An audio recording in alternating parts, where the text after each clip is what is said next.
In a small village, a boy named Saga lived with his mother. They were very poor, and they had no proper source of income.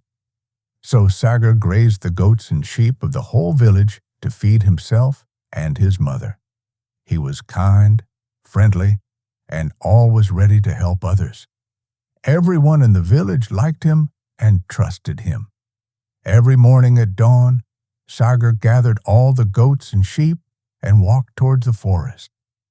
After reaching the forest, he left the animals to graze and sat on a high rock to watch them. His old mother gave him 2 breads every day, wrapped in a cloth. One day, Saager saw a small red berry plant near a rock. He laughed and said to the tiny plant, "If you don't grow into a big tree by tomorrow, I will cut you with my grandfather's axe." The next day, when Saager returned, he was shocked. The small plant had become a big, tall tree. Saager smiled again and said, "If you don't grow bright red berries by tomorrow, I will still cut you with my grandfather's axe." On the 3rd day, when Saager came back, the big tree was full of shiny red berries. Saager became very happy. He climbed the tree, sat on a strong branch, and ate as many berries as he wanted. The berries were sweet and juicy. From that day on, whenever he came to the forest, he climbed the berry tree, ate berries, and watched his goats and sheep from above. Eating the bright red berries made his face glow and his cheeks turn soft, rosy pink. One day, Saga was sitting on the berry tree and eating berries when a demoness passed from there. She was hungry and had been looking for a human to eat for many days. When she saw Saga sitting on the tree, her mouth filled with water. She immediately made a plan. She changed herself into a weak, old woman and stood under the tree. In a sad voice, she said, "Son, I am very hungry. I have not eaten a single grain for many days. Please give me some berries." Saager was kind by nature. He said, "All right, grandmother, I will drop some berries. You can catch them." But the demoness said, "No, son, that is not good. If you drop them, they will fall in the dust. You come down and give them to me in my hands." She wanted Saager to come down so she could catch him. Saager was not foolish. He said, "Grandmother, open your cloth. I will drop the berries into it." The demoness started acting again. "Oh, son, my eyes are weak. I cannot see clearly. I will not be able to catch them. Please come down and give them to me." She pretended to cry helplessly. Koila finally believed her. He plucked some berries and started coming down. As soon as he reached the ground and stepped forward to give her berries, the demoness grabbed his arm and put him inside her sack. She tied the mouth of the sack tightly. Saager realized he had fallen into the trap of a demoness. The demoness carried the sack and walked towards her cave where she lived with her daughter. She was very happy to find such tasty food after many days. While walking, she felt thirsty. She stopped at a water pond and kept the sack on the ground and went inside to drink water. At the same time, a group of travelers passed by. Saager heard their voices and shouted loudly for help.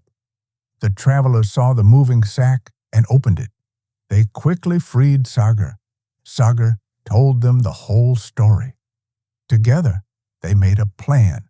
They filled the sack with heavy stones and went away, while Saager ran back to gather his goats and sheep. The demoness returned, picked up the sack, and happily carried it to her cave. She called her daughter to see what she had brought, but when the daughter opened the sack, she became very angry. "There are only stones inside. Mother, what kind of joke is this?" The demoness looked inside and realized that Saager had escaped. She became furious and promised herself that she would catch Saager again. The next day, Saager again came with his goats and sheep and sat on the berry tree. The demoness also came. This time, she changed herself into a young woman carrying a baby in her arms. She pinched the baby hard. The child cried loudly. Saager asked from the tree, "Sister-in-law, why is the baby crying?" She replied, "He is very hungry, brother." The demoness said sadly, "I lost my way in the forest. I was going to my mother's house." Saga showed her the way. The woman thanked him and said, "But my baby is starving. If you give me some goat's milk, he will stop crying." Saager made a small cup from leaves and dropped it down. But the demoness said, "I cannot milk the goat myself.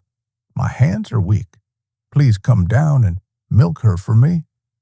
This time Saager believed her and came down. The moment he walked closer, she caught him again and threw him inside a sack. She carried him straight to her cave.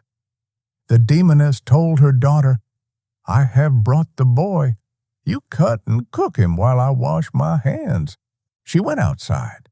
The daughter opened the sack and said, "So it is you. Today I will cook you myself." Saager calmly said, "But how will you cook me? My body is bigger than your pot." The daughter said, "I will crush you in the mortar first." Saager pointed to the small mortar and said, "But I cannot fit inside it." She said, "I will crush your head first." Saager shook his head. "That is impossible. My head will never fit inside this small mortar." The demoness's daughter became angry. "Let me show you," she shouted. She put her own head inside the mortar to prove it. That was Saager's plan.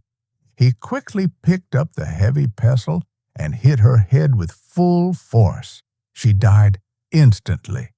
Saager cut her body into pieces and cooked it in the pot, just like she had planned to do with him. When the demoness returned, she saw the cooked meat and thought her daughter had prepared Saager. She called for her daughter, but no one answered.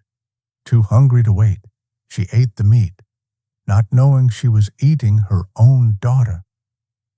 After eating, she felt sleepy. She lay down and started snoring loudly. Saager came out of his hiding place, lifted the heavy pestle, and hit the demoness on her head with all his strength. She died immediately. Saga took all the treasure kept in the demoness's cave, gold, silver, and coins collected by killing travelers for years. He returned to his goats and sheep and then went home. From that day on, Saager and his mother lived happily. They never faced poverty again. Saager saved his life with his cleverness and also freed the whole area from a dangerous demoness. If this tale touched your heart, even for a moment, then honor it with a like. Subscribe to the channel so you never miss another story. Strike the bell icon like a hero and share your precious comment below. It means the world to me.